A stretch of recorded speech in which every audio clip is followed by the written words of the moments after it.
সিন্ধু না কখনো তোদের ছিল, না আছে, আর না কখনো ভবিষ্যতে হবে। এটা কোনো প্রোডাক্ট বা এটা কোনো পণ্য নয়। যখন বলবি আমাদের, তখনই সেটা নিজেদের হয়ে যাবে। সেনসিটিভ মানেটা কি? সেখানে কারা থাকে, কারাই বা বসবাস করে?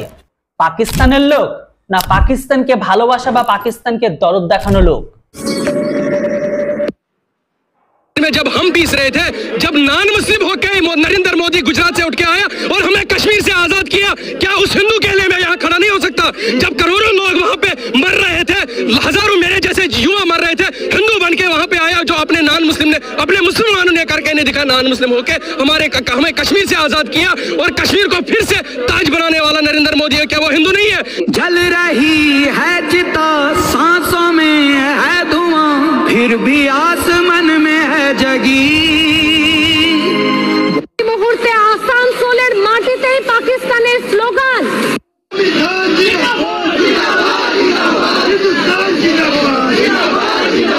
কাশ্মীর কাঁধে রক্তে ভাসে সনাতনীদের দেহ, জঙ্গিরা হাসে, মৃত্যুরা নাচে, তবু বাংলার গলিতে অলিতে শব্দ একটাই, পাকিস্তান জিন্দাবাদ। ধিক্কার জানায় সেই সমস্ত কলঙ্কিত মুখ, ধিক্কার জানায় সেই সমস্ত বিকৃত মস্তিষ্কদের, যারা দেশপ্রেম ভুলে, শহীদের রক্ত ভুলে, শত্রুর পতাকা হাতে নিয়ে বলে পাকিস্তান জিন্দাবাদ। বাংলার সনাতনীদের বুক ফাটে ক্রোধে আগুন জ্বলে বুকের কোণে।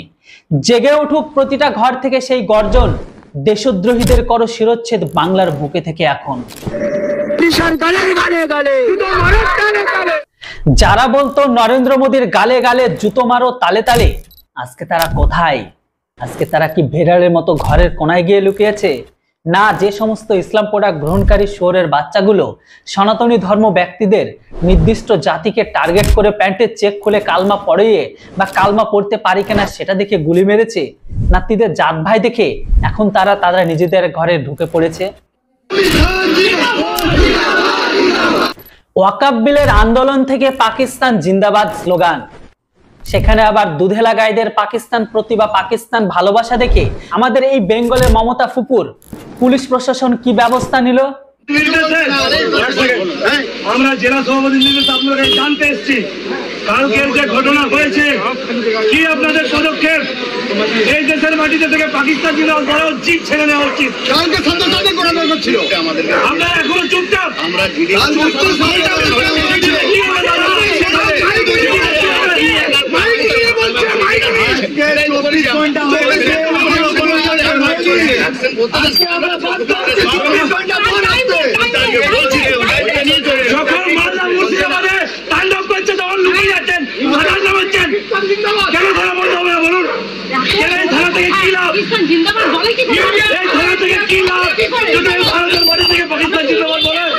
একবার জাস্ট ইমাজিন করুন, কাশ্মীরে যে নৃশংসতম ঘটনাকে ঘটানো হয়েছে হিন্দুদের উপর, এই ঘটনাটা যদি ঠিক উল্টো হতো, মানে কোনো হিন্দু ব্যক্তিরা যদি এইরকম ইসলাম প্রোডাক্ট গ্রহণকারীদের তাদের প্যান্টের চেক খুলে তাদের ধর্ম জিজ্ঞাসা করে তাদেরকেও যদি গুলি মারতো, আর অপরদিকে আমাদের এই বেঙ্গলের ভেতর থেকে কোনো সনাতনী ধর্মী ব্যক্তি ফ্ল্যাগ নিয়ে বলতো পাকিস্তান জিন্দাবাদ, তাহলে কি হতো?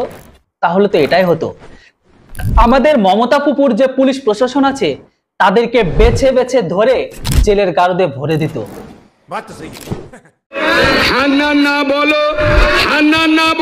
আমি তো আমার এই বেঙ্গলের পুলিশের কথা ছেড়ে দিলাম আর এদের কথা বাদে দিলাম, গোটা ভারতবর্ষে ইসলাম প্রোডাক্ট গ্রহণকারী টুপিদারি রাখা ব্যক্তিরা আর আমাদের বেঙ্গলের দুধেরা গায়রা, তারা এতদিনের রাস্তায় নেমে গিয়ে পাস জ্বালানো, ট্রেন জ্বালানো, লুটপাট, এমনকি হিন্দুদের বাড়িঘরকে লক্ষ্য করে সেখান থেকে লুট করে নেওয়া, শপিং মল, বাজার সমস্ত কিছু লুট করে নেওয়া, এগুলো তো চলতোই।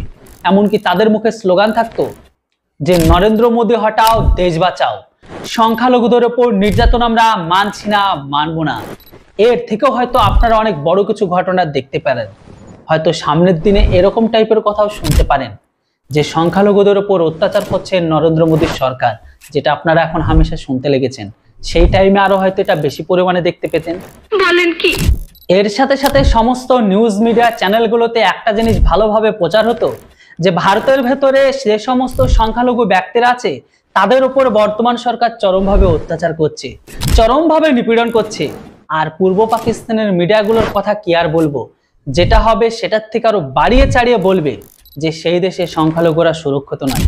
আর এই ব্যাপারটাকে নিয়ে যদি আমাদের অপরচুনিটি পার্টি মানে কংগ্রেস সরকারের আমাদের যে পাপ্পুজি বলা হয় উনি যদি কোনো কিছু কাজ ভালো করেই দিত, তাহলে তো তার পার্টির দলে লোক বলতো সনাতনী কংগ্রেস জিন্দাবাদ, হিন্দু জিন্দাবাদ, রাহুল গান্ধী জিন্দাবাদ, আর নানান কিছু আপনারা তাদের মুখ থেকে শুনতে পেতেন। हिंदुस्तान जिंदाबाद, सोनिया गांधी हिंदुस्तान, राहुल गांधी हिंदुस्तान। एक बार बस बोलूंगा आप बोलते रहोगे। अरे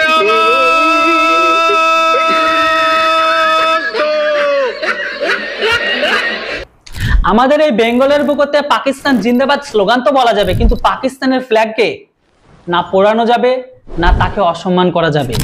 বলেন কি? সেন্সিটিভ কথাটার মানে কি? কারা থাকে সেখানে? পাক দরদি না পাকিস্তান প্রেমী লোক না পাকিস্তানের ভালোবাসা না ইয়ারি লোক?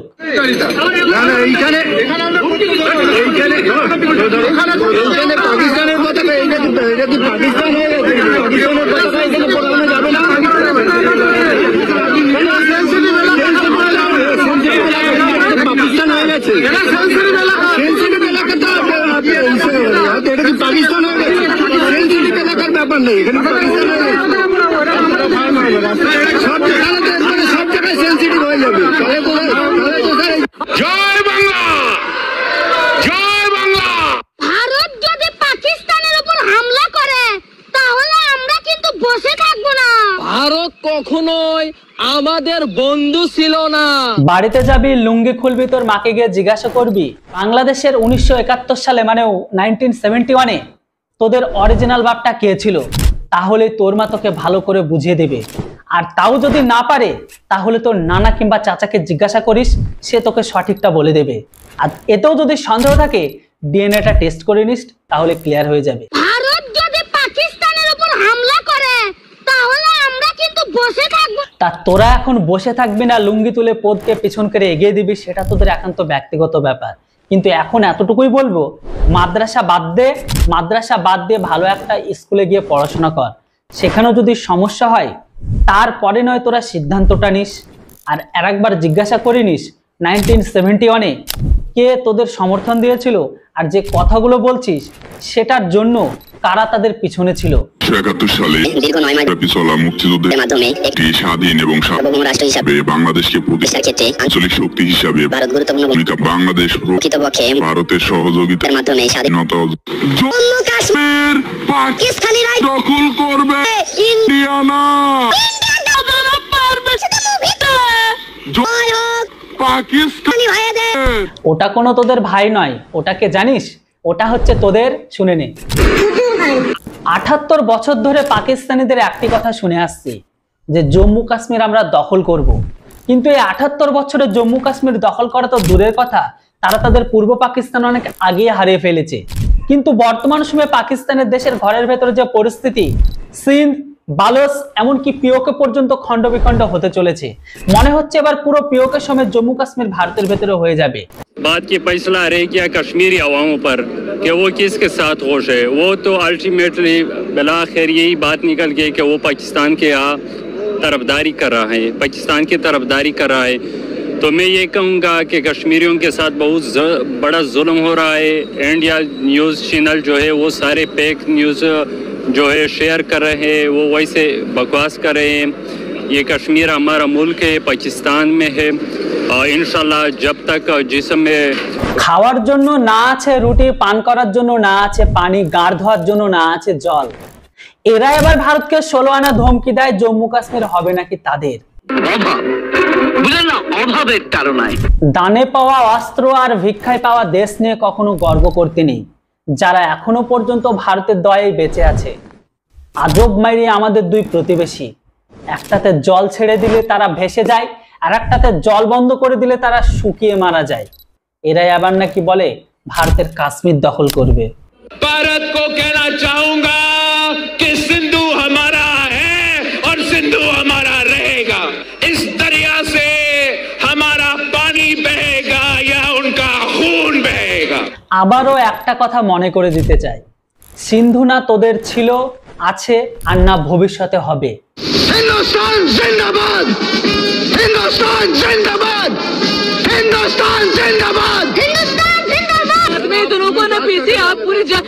इसमें वो इन्वॉल्व होता है उसको पकड़िए ना, आप आम आदमी को तो परेशान नहीं कर सकते ना, ये तो कोई जायज बात नहीं है। आम आदमी को क्यों वीजा मिली उनको तो जाने दे। मैं इसकी सिस्टर हूँ, मेरी सिस्टर की शादी हुई हुई है, 15 साल से वहाँ रहती है, 4 बच्चे छोटे छोटे, 3-4 साल का एक बच्चा है, वो छोटा भाई उसकी हालत खराब है, वो कैसे यहाँ पे रह लेगी, कब तक रह लेगी, हालात कब तक चलेंगे, ऐसा कब तक चलता रहेगा। आप जो मदर है उनको जाने दीजिए, मदर बच्चों। তোমার তো অনেক চিন্তা তোমাদের নিয়ে, তাহলে তাদের কি? যার বিয়ে হওয়া মাত্র 7 দিন হয়েছে, যে সেখানে গিয়ে এই সদ্য বিয়ে হওয়া মেয়েটি সে তার স্বামীকে হারালো, সেই ব্যক্তিটার কি হবে? যে ব্যক্তিটা এত অল্প বয়সে তার বাবাকে হারালো, সেই মাটার কি হবে? যে সবে তার বাড়ির হালটা ধরেছিল, তার উপার্জনের আয়টা বা আয়ের উৎসটা পৃথিবী থেকে চলে গেল। সেই দিদিটার কি হবে? যে তার দাদার ইনকামের আশায় বসেছিল যে সেই দাদাই হয়তো তার কোনো একটা ভালো জায়গায় বিয়ে দেবে। সেই ফ্যামিলিগুলোর কি হবে যাদের পরে সেই মানুষগুলো সম্পূর্ণ নির্ভরশীল ছিল? ও এখন তোমাদের বেলা এসেছে, এখন তোমাদেরটা চিন্তা হচ্ছে। তাদের তো কোনো ফ্যামিলি ছিল না, তাদের তো কেউ বউ বাচ্চা ছিল না, তাই না?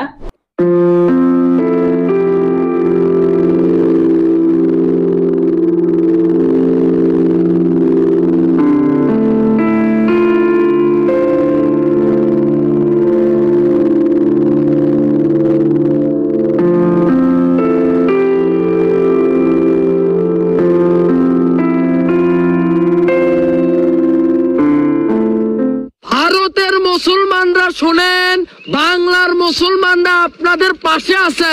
আপনারা কসাই মুদির বিরুদ্ধে দুর্বার আন্দোলন গড়ে তুলুন। না, তোদের হাতে এই ফ্ল্যাগগুলো একদমই মানাচ্ছে না। তোদের হাতে অস্ত্র থাকলে একটু বেশ ভালো মানাতো। তার সাথে একটা কথা এটাও মাথায় রেখো, রাজায় রাজায় যুদ্ধ হয়, মারা যায় প্রজা আর সৈন্যরা, রাজাদের কিন্তু কিচ্ছু হয় না। আল্লাহ কোরআনে বলেছে মুসলমানদের সবচেয়ে বেশি শত্রু হিন্দুরা হবে, মুসলমানদের সবচেয়ে বেশি শত্রু ব্রাহ্মণ্যবাদীরা হবে আর জায়লিস্টরা হবে। এটা আল্লাহ কোরআনে বলেছে যে মুসলমানদের উপর সবচেয়ে জুলুম অত্যাচার তারা করবে। পৃথিবীতে একমাত্র ধর্ম ইসলাম যেখানে বেঁচে থাকার ফায়দার থেকে বেশি মরে যাবার ফায়দা এখানে বেশি বলা আছে। সেই জন্য এরা সর্ব জায়গায় কাটাকাটি, রাহাজানি, এমনকি নিজেদের মধ্যে মারামারি করে। ইসলামিক দেশগুলোকে তাকিয়ে দেখুন, সেখানেও তারা যেখানে বসবাস করে সেখানে দেখুন, সেখানেও সেম থিওরি। এবার কথা হচ্ছে, এই সমস্ত মানুষগুলো যে কথা বলছে সেটা একদম 100% সত্য। ওদের কাছে অন্য বিধর্মী মানুষ কাফের, এমনকি ওদের ধর্মাবলম্বী মানুষ যদি ওদের ধর্মকে ত্যাগ করে সেও তখন কাফের। যেখানে নিজেদের মধ্যে মিল নেই সেখানে অন্যদেরকে কিভাবে তারা ভাই বা বন্ধু ভাবে? এটা কখনো হতে পারে না। মনে রাখবেন, ইসলাম আর টেরোরিস্ট একই মুদ্রা, রিপিট আর রিপিট। যে সমস্ত মানুষগুলো বলে ইসলাম কখনো সন্ত্রাসবাদ শেখায় না, তাদেরকে এই কথাটা বলবেন, ঠিকই বলেছেন, সব ইসলামিক ব্যক্তি সন্ত্রাসী নয়, কিন্তু সমস্ত সন্ত্রাসী ইসলামের সাথে যুক্ত, বাকিটা বুদ্ধিমানের ইশারায় কাফি। যাই হোক, আজকের ভিডিওটা আমি এখানে শেষ করলাম। ভিডিও কেমন লাগলো অবশ্যই লিখে জানান। আর হ্যাঁ, ভিডিও ভালো লাগলে লাইক, কমেন্ট আর চ্যানেলটিতে নতুন হলে কেউ সাবস্ক্রাইব করতে বলবেন না। আবারও দেখা হবে, কথা হবে সম্পূর্ণ একটি নতুন টপিকের উপর। Thanks for watching. জয় হিন্দ, বন্দে মাতরম।